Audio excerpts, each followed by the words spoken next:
we're going to be having a re-showing of part 4 of Sean Boonstra's video that we had a month ago. There are some people that missed it, and it will be shown for them and anybody else that wants to come. In fact, for any that missed it, we also have books that we only gave out on the 4th meeting of the last Empire. So if anybody wants to come back into Sanctuary, that'll work, and we'll be able to enjoy that together and share the lesson that goes with it.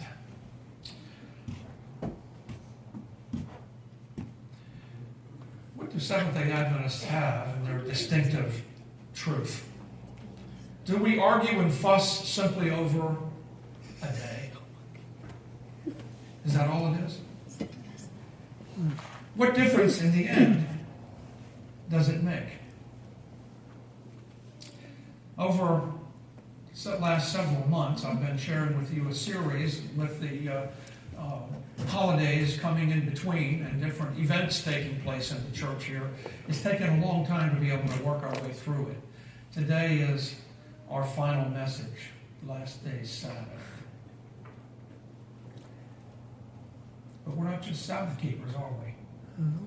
Somebody tell me what it says on the top of the sign up front when it identifies this church. What is the denominational title for this church? Seventh-day Adventist. What does Adventist mean?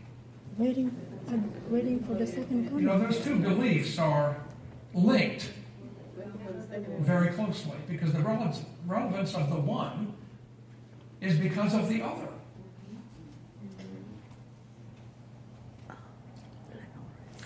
All this requires a full understanding of the issues of the great controversy. And when Adventists refer to the great controversy, people wonder, what does that mean?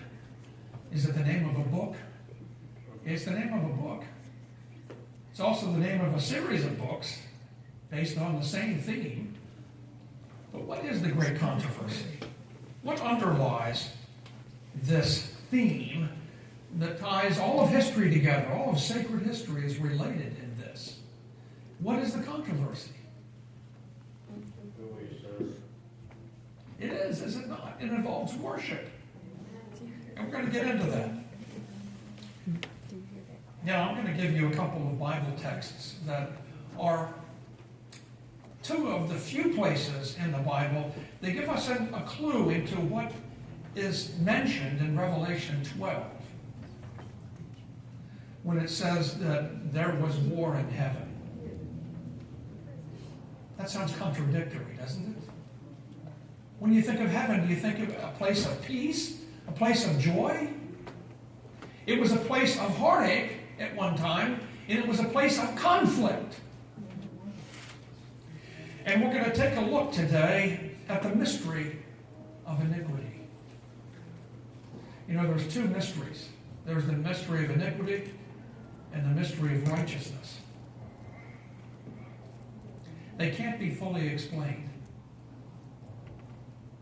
There can't ever be an excuse for sin.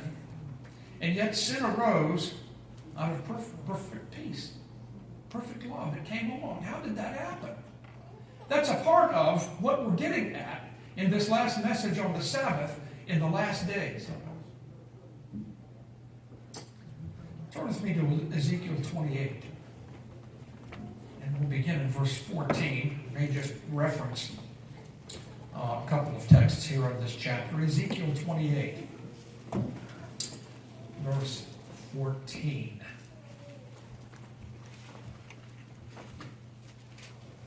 The verses preceding, of course, are also referencing the same being. You were the anointed cherub who covers. I established you. You were on the holy mountain of God and walked back and forth in the midst of fiery stones. You were perfect in your ways from the day that you were created until iniquity was found in you. Who's being referenced here? A person called Lucifer. His name was Lucifer. He is no longer Lucifer. Lucifer means light giver. Does the devil give light, or does he give darkness? he was once an angel of light. But not just any angel.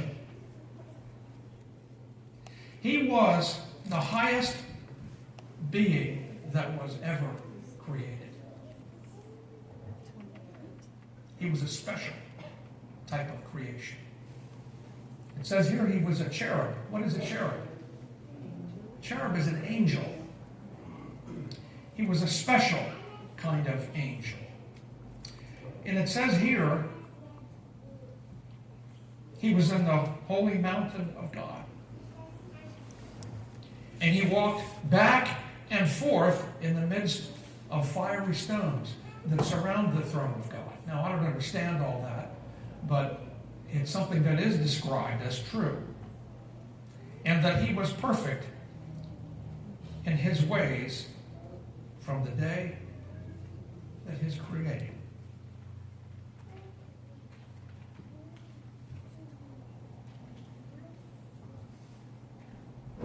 Verse 16, by the abundance of your trading you became filled with violence within, and you sinned. Therefore I cast you as a profane thing out of the mountain of God, and I destroyed you, O covenant cherub, from the midst of the fiery stones.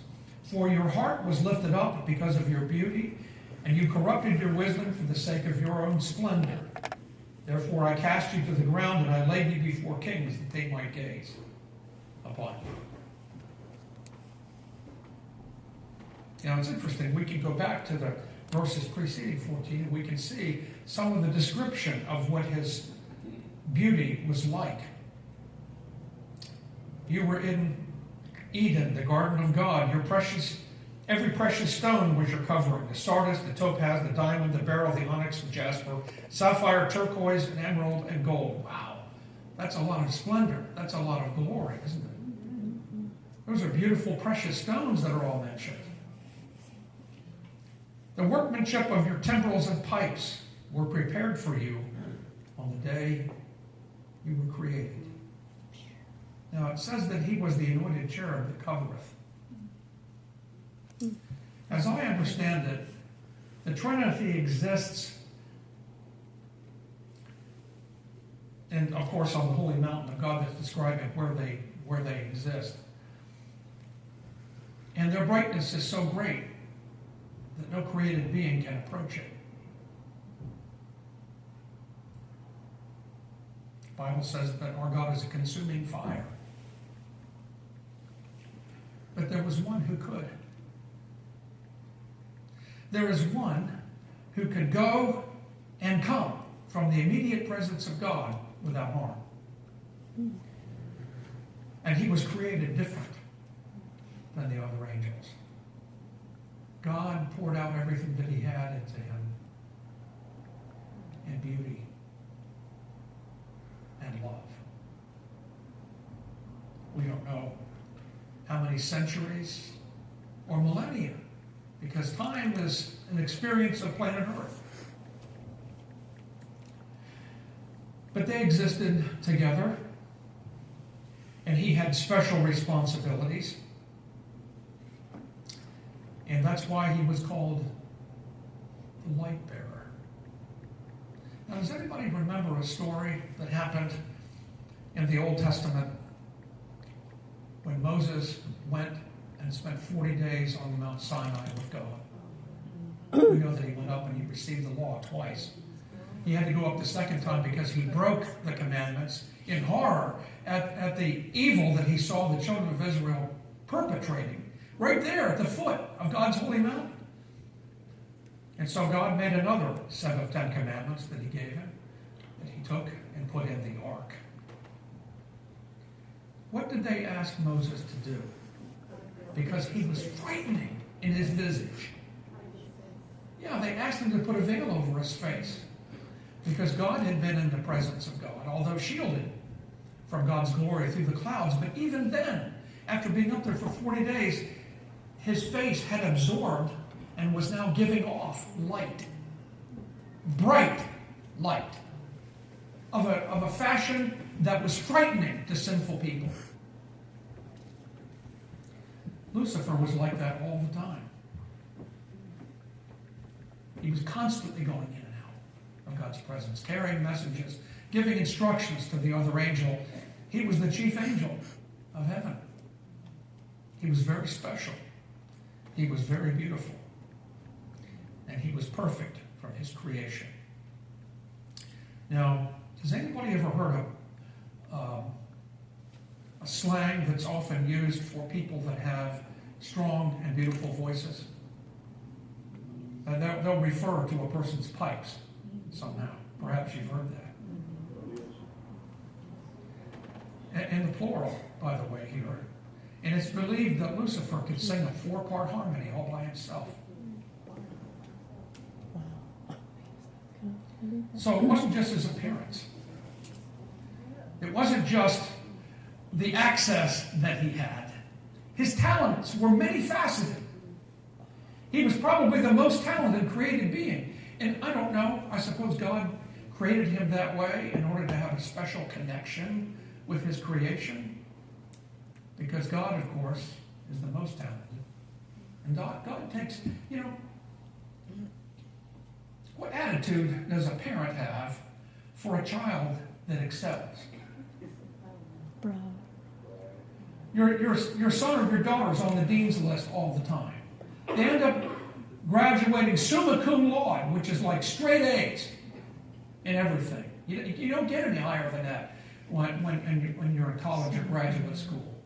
And they perhaps get to the pinnacle of academic achievement and they get a PhD someday, which takes years and years and years and years and years of hard, dedicated work, full time, all the time. I've talked to friends of mine that have gotten PhDs, and they said, oh, it's an obsession. It almost drives you out of your mind. And you have to basically write a book, at least a thesis, a significant thesis that's judged. You have to take oral examinations before a board, and you have to answer their critiques as they go through your thesis. Or what if your child was extremely talented musically, and they sold millions of records of their voice or their instrument, and people knew their name all over the earth? Or what if your child was a world-famous bodybuilder or a beauty queen? You would be prouder of them than anything that you've achieved in your life. And you would be grateful to God that He gave them such gifts and such talents. That's the way God is. We've been through this before in many different contexts. God delights in giving gifts. Oh, He's way beyond Santa Claus. Way beyond that. He gives things that matter and things that mean something. Amen. Not just toys to be played with and discarded. God takes pride in those of you that have given your life to Him and dedicated whatever talents and gifts you may have to His service and exercise them.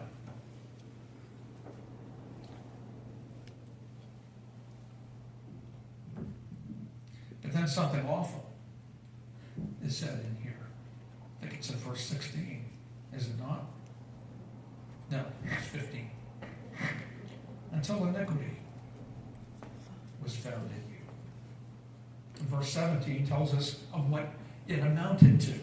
Because your heart was lifted up because of your beauty, and you corrupted your wisdom for the sake of your splendor. That's why I say sin cannot be explained, really. It can be described, but it can't be explained.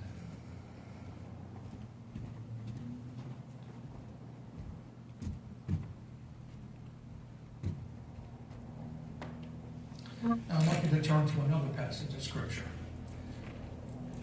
Isaiah chapter 14, beginning in verse 12. Isaiah chapter 14.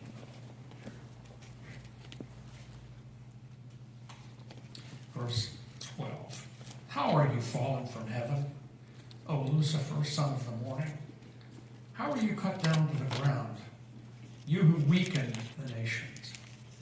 For you have said in your heart, I will ascend into heaven. I will exalt my throne above the stars of God, and I will also sit in the mount of the congregation on the farthest sides of the north.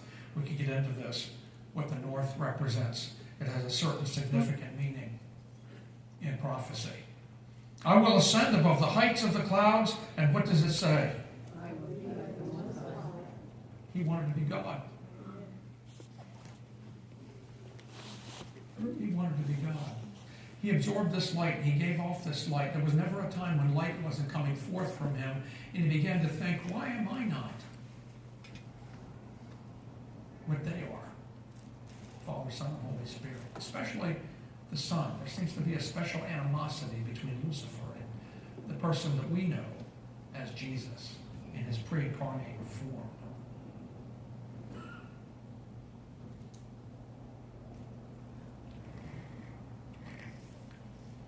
And so this person said in his heart, I will ascend, I will exalt, I will sit, I will ascend, I will be like the Most High. Now, let me contrast that with Jesus, when Jesus came. Did he exalt himself? What did he do? He abased himself, didn't he? He showed us that true leadership, from God's point of view, starts at the bottom and goes up. He never punches down. He lifts up. On the last night of his life here on planet Earth, what do we find him doing? In the circle of his friends. They were all adding up the money that they were going to get. They were all adding up the glory that they were going to share. And they had no idea. They had no idea.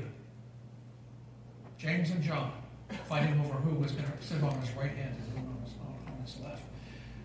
If they had been granted what they wanted, one would have been crucified when Jesus left, and one on his right. Because that was the only throne that Jesus ascended to. Dying a criminal's death at the bottom of society and man's esteem. He that would be chief among you will be the servant of all the rest. It's like an inverted pyramid. It's like everything turned on its head. You see, we're going to get to this in a little while. We go to the book of Revelation later in chapter 5, and we find out who's worthy. Who's worthy?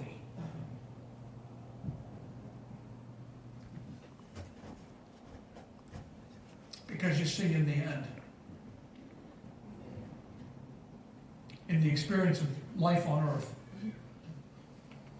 after all of history is done, and the judgment takes place, we're going to find out who God really is. God is humble. God is kind. God is other-centered. He's a giver. He's not a taker. He's not selfish. He's not proud. Amen. He's not arrogant. He's not demanding. And he's not destructive. That's why in the end, when sin and sinners are destroyed, it's an unusual thing. It's out of character for God, but he has to do it. Or life in the universe could not continue. Do you think the universe could survive with what's going on here? What do the public health officials do with coronavirus? They isolate it to contain it so that it doesn't infect everyone everywhere.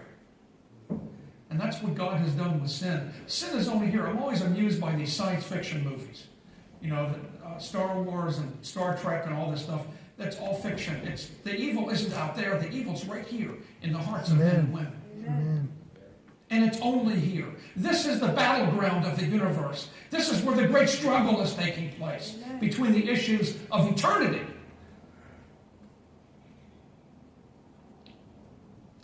I want to share with you a paragraph, a short paragraph from the book Patriarchs and Prophets in this regard. I start with Scripture because that's where we have to go to find out. And then we get a little bit of illustration to follow the things that she has said. He, that is Satan, began to insinuate doubts concerning the laws that govern heavenly beings.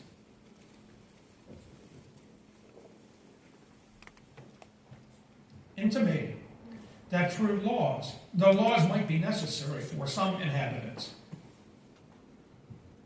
angels were exempted because of their wisdom and because of their power.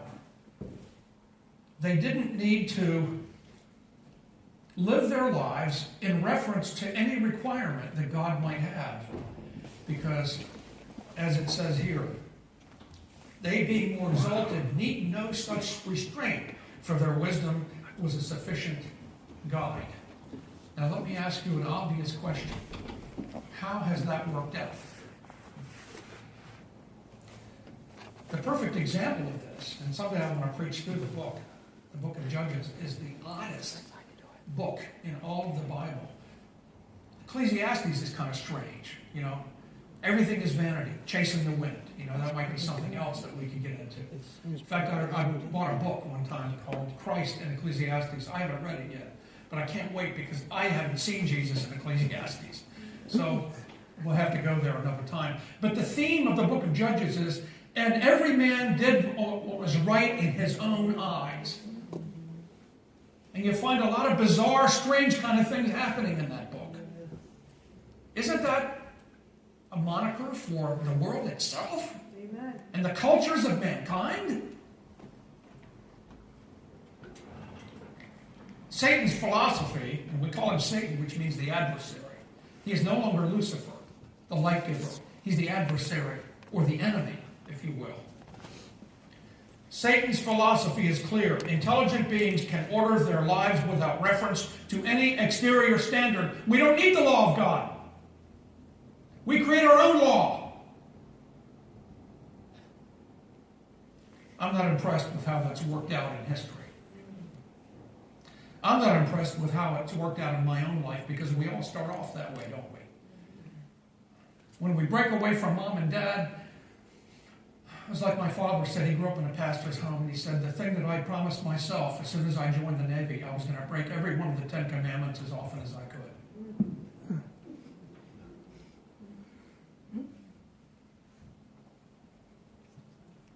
And he did.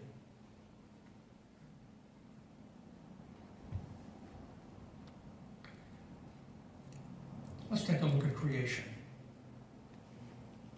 Some believe that this might have been over the issue of creation, about creating a race of beings in God's image. That means a lot of different things. I think it has more to do with 2 eyes and a nose and a mouth, or some sort of face. The word in creation in Genesis 1:1, and we went through this years ago, for those that have been here a long time. I've been here 11 years. You may remember that I preached through at one point different of the names of God in the Old Testament, and then different of the names of Christ from the New Testament. That was kind of fun. That was something I always had wanted to do. And I've been tied down in big churches as associate pastor, and so I didn't get a chance to preach as much as I wanted to. As soon as I came here, I was so glad I could preach. I could be here 3 times a month because of Little Delco that had an early service, and I could piggyback the services, and I could get through it. Now I'm only here every other week. No, I'm sorry. I'd like to be here more often. But the name that's used in Genesis 1:1 is not the name Jehovah or Yahweh. It's the name Elohim, which is the universal God. Jehovah, or Yahweh, if you will, is the name of the covenant God. It's a special name that's only used as a reference between God and his people, Israel. And then we come to chapter 2, where something is instituted here that is encoded at the time of Moses in what we call the 4th commandment. In Genesis 2, verses 2 and 3, God at the end of creation did 3 things. He rested ceasing from his work of creation. He blessed the day, and he sanctified it. What does it mean to sanctify something?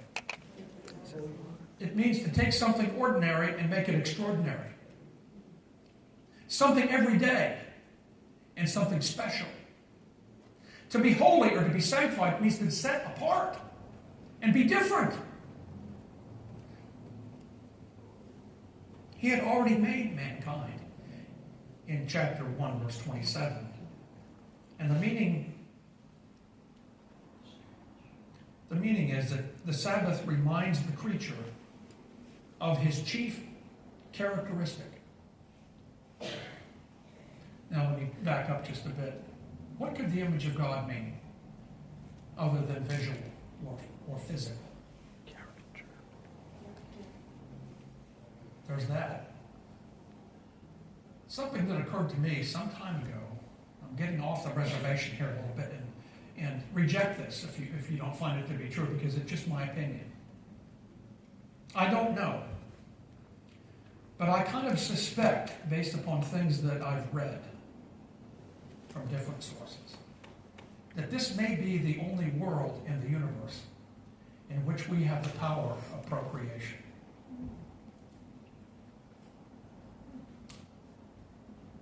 We are all the children of Adam and Eve. In fact, you can narrow it down even more. We're all the children of Noah's family, because they're the only ones that survived to pass on their DNA to us.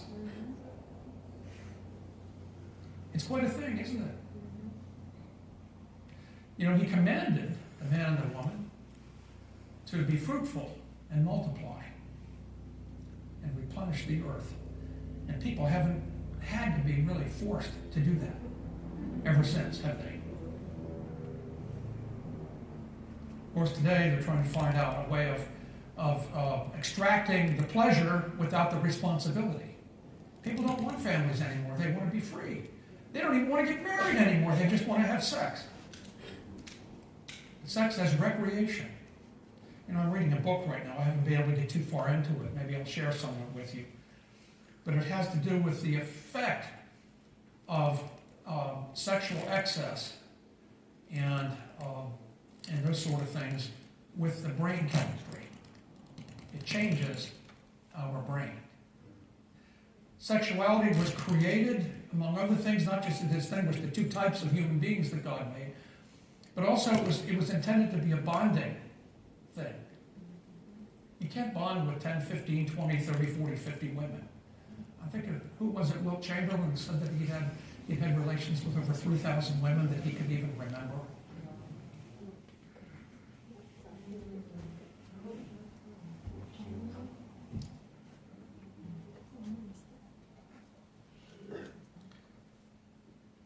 The servant of the Lord said there were only two things that survived Eden, two institutions. One was the Sabbath, and the other, the family.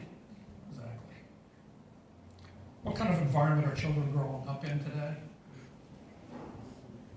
I pity them. They didn't have what I had, a father and mother that were in love with each other. Not all the time. My goodness, I'd be shocked if my wife didn't contemplate once in a while leaving or something, because I'm so obtuse when it comes to our relationship. She wouldn't be human if she didn't. But she didn't. And neither did my parents. I remember my father telling me stories. He was a businessman and he would travel a lot. And he said, "You wouldn't believe the opportunities I had." But he said, "Then I thought of your mother. And I thought of your kids. And I didn't want to inflict that kind of evil on you and that kind of heritage." He said, "I've been faithful to your mother."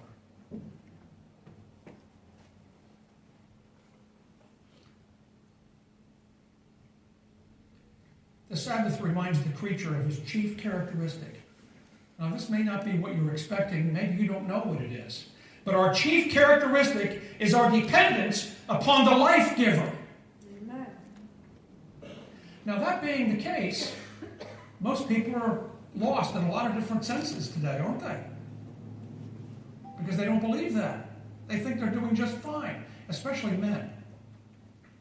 We tend to have a hard time coming to grips with our limitations. We think that we have to be tough. We have to be more than adequate. Understanding the difference between men and women is part of the way of having a successful marital relationship. When you understand what the basic motivators are in the heart of a woman and in the heart of a man, one of the fears that men have is that they're inadequate.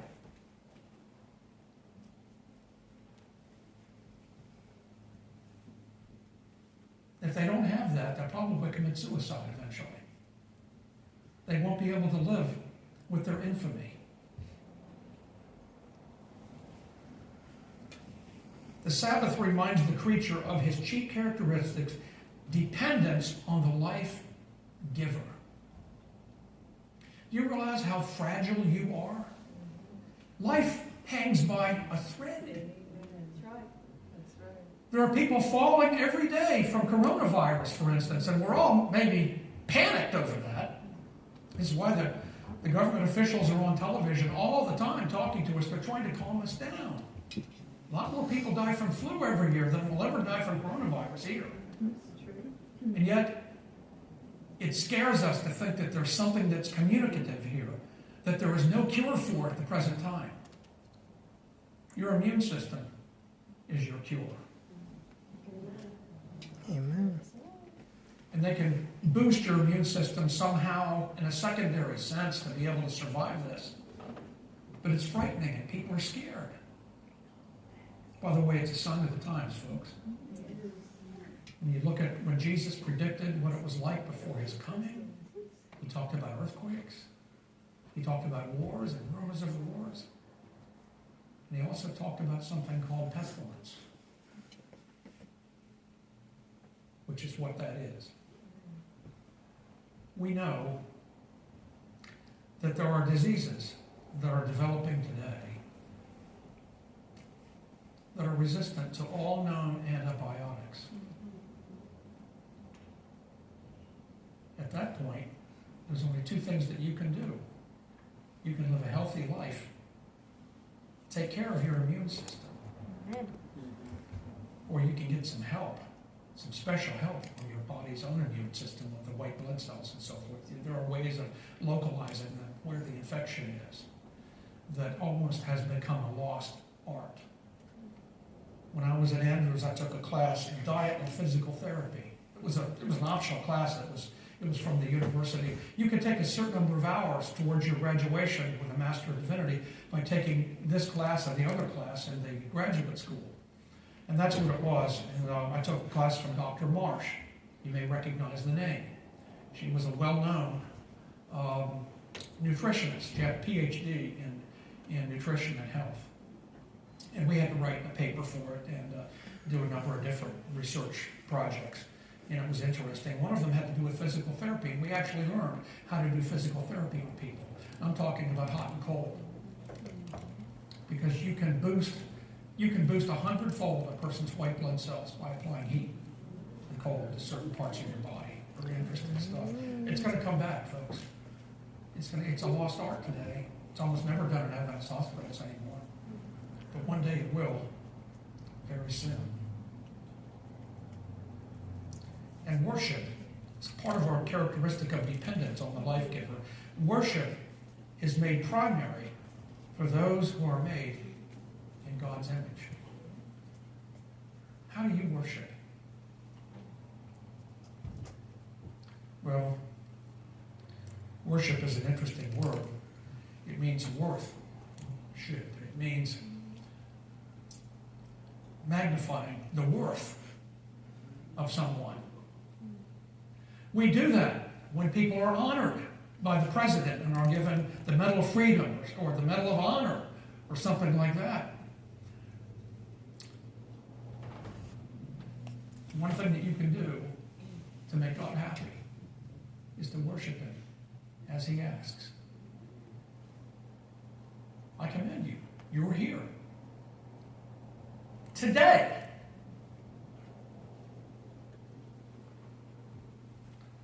Thirdly, there was a war in heaven. There was a creation on earth. and then something bad happened. It didn't take long either. You only have to get to the 3rd chapter and already there's trouble. In Genesis 2:17, there were 2 trees that were special in the Garden of Eden.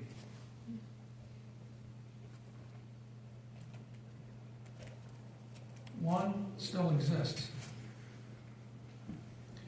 If you read Revelation 22, I think it is, you find out that it's been transplanted from the Garden of Eden to heaven, and that it will be restored to us. I've talked about this in prayer meeting. We talked about this issue. What is the tree of life? Of course, the leaves, it has 12 manner of fruit. A different one bears every month. That's quite a thing. It has 2 trunks that split over the river of life, as it's described in the book of Revelation. And it says the leaves are for the healing of the nations. Boy, that must be a tree that just continues to give off everything that it has. Originally, Adam and Eve had access to that tree, and it kept them alive, such that when they sinned, there was an angel that was placed to block access to the tree of life, lest man eat and live forever in his sin. We were created from the very beginning incomplete. And I believe that it was a lesson from God to remind us of our dependence on Him. You guys know how to take a pulse? You put it in the radio right there, and you can feel it. Beat, beat, beat, beat, beat. What makes that work? It's electricity. It's electricity that goes from your brain to your heart. You know that there's a connection there. That's why we talk about the heart being pained and so forth, a broken heart. There's a nerve connecting them. What happens when that stops? Well, you take the paddles and you shock them. And that sometimes works. I wish we'd had that in Vietnam when I was there. We could have saved some lives. The only thing we could do was mouth to mouth and chest compression. And sometimes that worked, but not very often. One time I went to mouth to a guy, and all of a sudden all the air I put in came out his chest. I mean, there was no way that he could live. Yeah, it was just, I had blood all over me from it.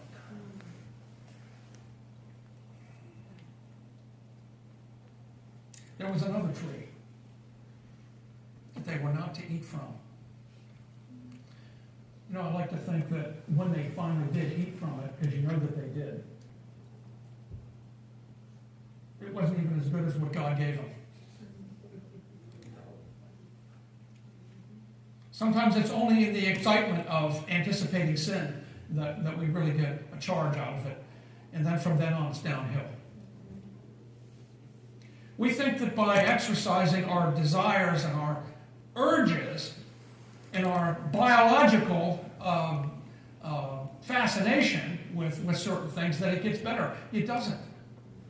Unless we live a life of discipline, the pleasures of life that God intended to be blessings are more and more elusive. Think about the problem with opioids. When a person first experiences it, it's fantastic. Oh man, you're soaring. You're a god. And in the end, you take higher and higher and higher doses until it kills you. That wasn't what God had in mind. When we get in eternity, folks, every time we experience a blessing or a joy that God has given us, it gets better.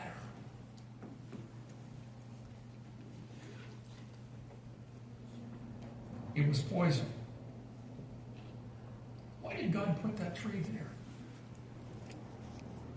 Very simple. What John tells us in the 4th chapter of his first epistle in the Old Testament is 3 words.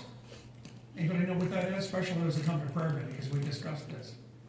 God is finishing love.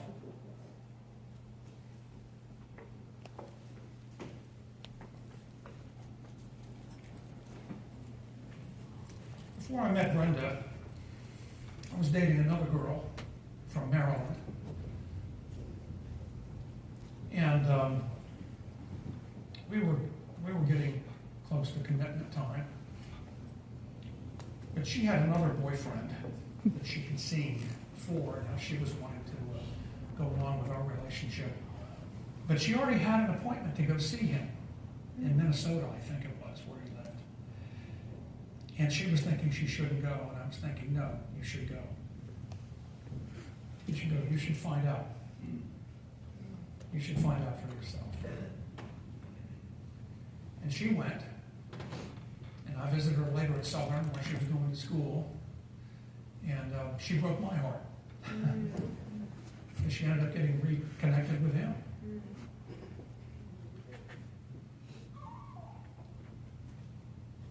When Brenda and I went to the seminary, we took a number of tests that were available to us. There was so much divorce taking place between couples at the seminary. Do you ever wonder that the evil one attacks the family of spiritual leaders? And so what they did was they put together a battery of tests that couples could take, and they could come in for counseling, not because they were having a problem, but because it would avoid a problem. And we found out that we had much more in common with each other than we ever imagined. And we found out that we were like 96% compatible. Hardly anybody is more compatible than that. Later, I think I might have told this story in another context. Later, I met this first girl's brother, and he told me, holy cow, forget the expression, you are fortunate that you didn't marry my sister, or you wouldn't be a pastor today. God gave me the one I was supposed to have. And Brenda is everything that I need. Amen. Brenda was tailor-made for me. And I didn't know, but God, I was brokenhearted, but God, He knew what He was doing. Brenda is the most beautiful person I've ever known. Amen. Her spirit, her soul. She loved Jesus as much as I did. And I can tell when I met her. I went with a lot of different girls when I was in college that were nice girls, that were good church-going people. But nothing really stuck. But there was something special there. God is love, and love requires volition, does it not? It requires agreement. When I asked her to marry me, she said, there's just one thing that you have to do. Her father was the chief of staff at Florida Hospital at the time. She says, you have to go talk to my father. Oh my goodness. Do I have to talk to Dr. Hall? So I did. And he gave his consent. He walked her down the aisle. Dr. Hall was not in the church anymore, unfortunately. He left Brenda's mother when Brenda was 8.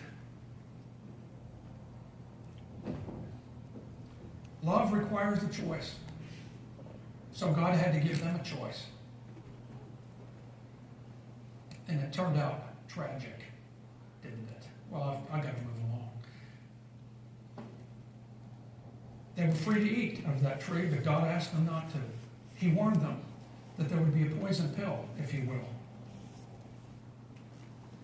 And after they ate it, God came looking for them. They weren't going to go looking for Him.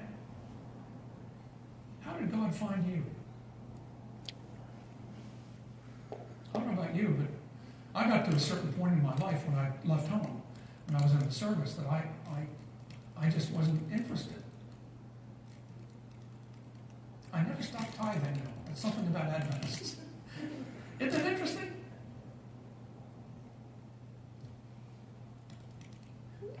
Even though I wasn't interested in him in a personal relationship, I didn't want his curse on me. Okay, I was raised right. Right there at the gates of the Garden of Eden, a deliverer was promised. Sin would pay its dividend. And if they hadn't had that intervention, they would have died the day that they ate.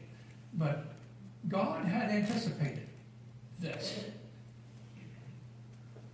And so, centuries later, Jesus came and paid the price for Adam and Eve's sin and for yours and mine. The consequence was expulsion from the garden. And let me ask you a question. How do you think Adam and Eve felt every Sabbath day after their expulsion from the garden? They used to walk with God. They used to talk with God. You remember that song in the garden? He told me I was his own.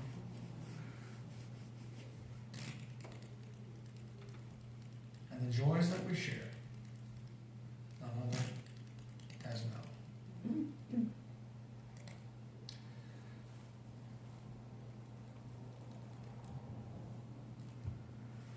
Now think about what happened to their children. They had many children.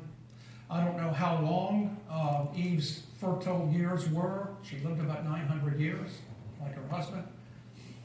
Can you imagine somebody that's 300 or 400 or 500 years old that hasn't reached middle age yet?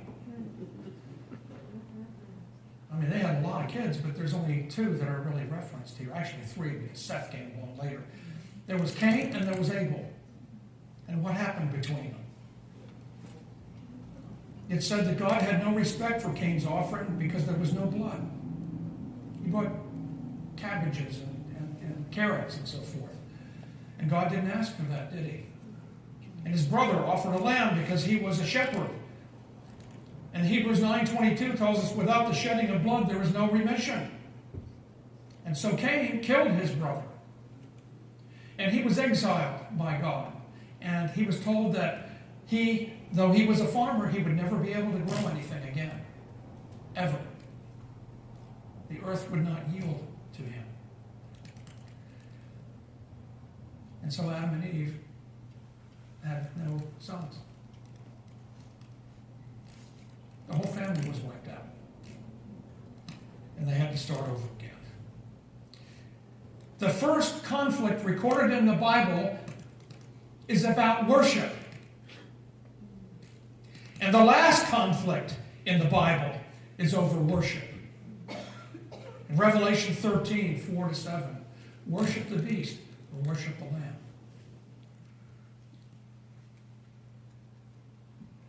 It says there that they worshiped the dragon. Who is the dragon? It's the devil, who gave power to the beast, who was his earthly representative. Fourthly, is about worship. The fourth commandment, remember the Sabbath day to keep it holy. Which of the 10 commandments is the one that's almost universally forgotten?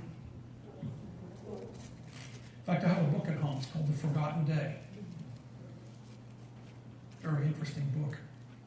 By the way, you know who wrote it? Anybody heard of Desmond Ford? An Adventist theologian? Left the church.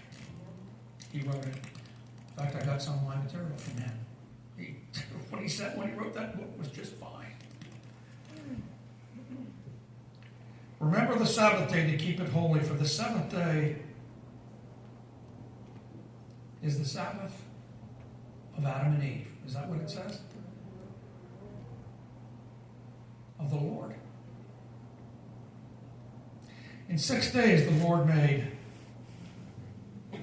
and the Lord rested. Now, I told you it was going to come, and here we're going to look it up. Let me see if I can find it here. Revelation chapter 5. This is an emotional chapter. John's in vision, and yet it's like it's happening. He's in it. He's seeing it. He's participating in it. In chapter 5, verse 12, what do we look at?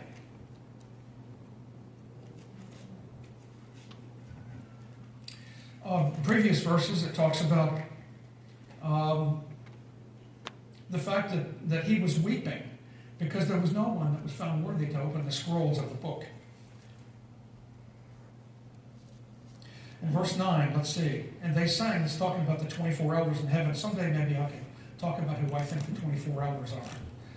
And they sang a new song saying, you are worthy to take the scroll and to open its seals, for you were what? Slain, and have redeemed us to God by your blood out of every tribe and tongue and people and nation. That sounds like Revelation 14, doesn't it? And have made us kings and priests to God, and we shall reign on the earth. Then I looked and I heard the voice of many angels around the throne, verse 11. And the living creatures and the elders, and the number of them was 10,000 times 10,000 and 1,000 of 1,000. Then verse 12, and saying with a loud voice, "Worthy is who?" Who is that? That's Jesus Christ, who was slain to receive power and riches and wisdom and strength and honor and glory and blessing. I don't know how many of you like the Handel's Messiah. I tried to go over here. Lola sang in it this last year, and some of you were there. The one here in town at the Presbyterian Church down Market Street. And I love that. My favorite is not the Hallelujah Chorus, however. It's the one just before the sevenfold Amen, which is these words. By the way, every word in Handel's Messiah is taken from the Bible. Every word. That's what gives it power. Worthy is the Lamb who was slain to receive power and riches and wisdom and strength and honor and glory and blessing. We will all sing those words when we get to heaven.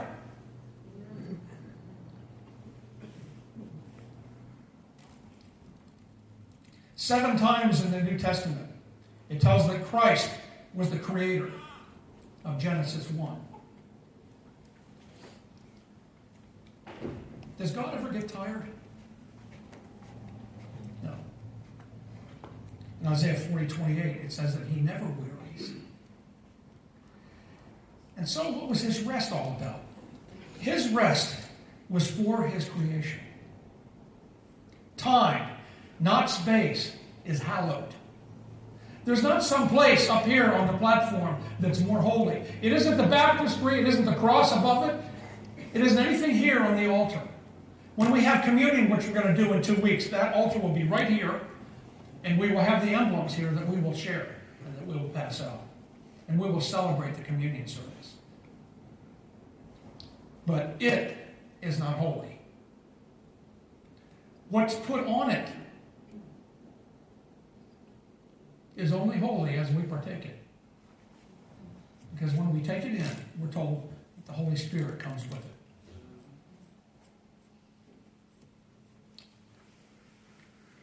But it's time. It's this time. Today. This time is holy.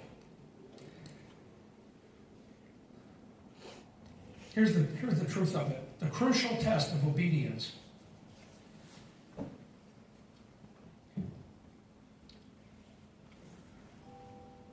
is spiritual. It's not material. Nothing material is holy. Only time. By observing the Sabbath, we subordinate the demands of the material world for the spiritual.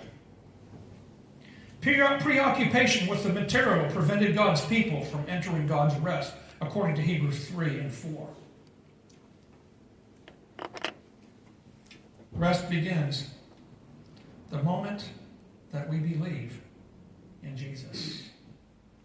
As his invitation is recorded in Matthew 11, verses 28 and 29. Come unto me, all of you that are weary and heavy laden, and I will give you rest. Now, I've gone way over, I apologize. But we have to come to the last day Sabbath. In Ezekiel 20, verses 12 and 20, let me see. 20 verses 12. Moreover, I also gave them my Sabbath, talking about Israel, to be a sign between them and me, that they might know that I am the Lord that sanctifies them. That sanctifies them.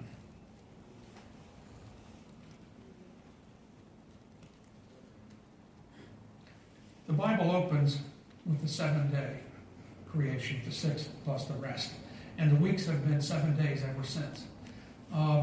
The time of the French Revolution, they tried to change it to 10. They tried to digitize it and make it mathematical. It didn't work.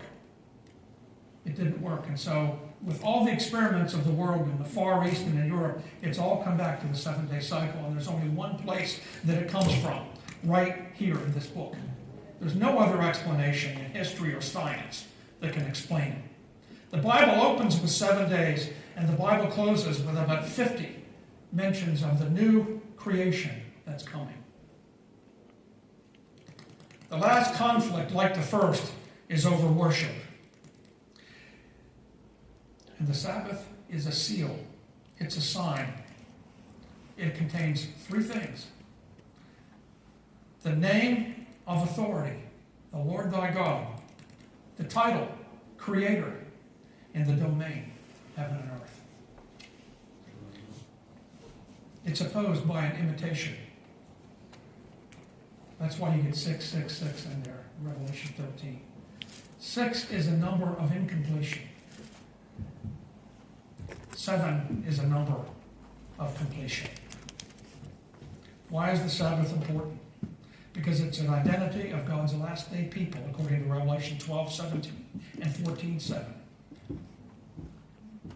The remnant which keep the commandments of God and have the testimony of Jesus. Revelation 14:7, worship him that made heaven and earth, the sea, fountains of water. It's a quotation from the fourth commandment. Here's the patience of the saints. Here are they that keep the commandments of God and have the faith of Jesus. Well, there's a lot more I could say, but I don't have time to say it. Let me just say one thing. From 7 Bible Commentary, page 981, I've quoted this. Satan is making desperate efforts to make himself God.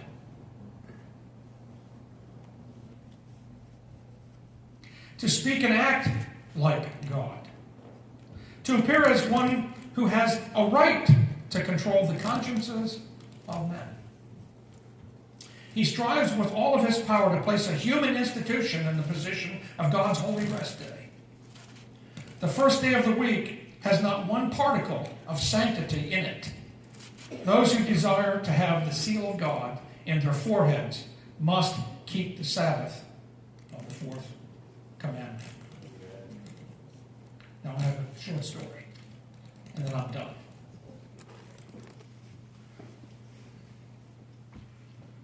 A beautiful northwest summer weekend found the Parker men sliding down glaciers and jumping streams and waking up marmots on a 3-day father and son backpacking trip.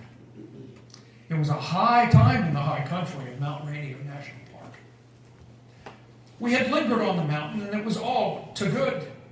But heading down the trail for home was now a destination trek. One of the greatest challenges on these trips, one that took me a while to learn, was to teach my sons to take their time on the trail. Look up, look around. There's so much more to see above you than your boots on the dusty trail. But like most guys, we were pretty destination oriented. We skipped and ran with our 40-pound packs most of the way down. Nate and I determined to win the race to the bottom, rounded a stretch of dense forest, opening up to a fork in the trail, not missing a stride. At breakneck speed, he turned his shoulder and shouted, "Which way do we go, Dad?" Shouting the answer back would have required more oxygen than I had left in my lungs. So I simply stretched out my arm and pointed the way. That simple question hit my heart like a freight train. My knees nearly buckled as I felt the rush of the weight of the question lived out between fathers and sons over a lifetime. Which way do we go, Dad? That lucid picture of my responsibility and the honor of walking with my sons and showing them the way has never left me.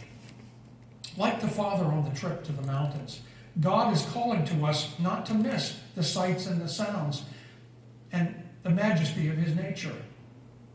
But all we can do is try to win a race. The question his son asked along the way, "Which way do we go, Father?" is answered in the Sabbath rest God asks us to remember. God is calling us to know who we are in relation to who he is. It matters to him. It must matter to us. To be faithful in the world's last hours is to honor him as worthy of our highest service, because he is worthy. Father in heaven, one day's the same as another to us.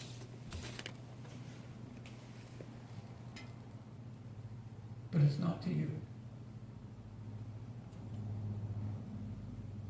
And we're living in serious times because we're living near the end of times. I pray that you might give us a renewed appreciation for the significance of the day.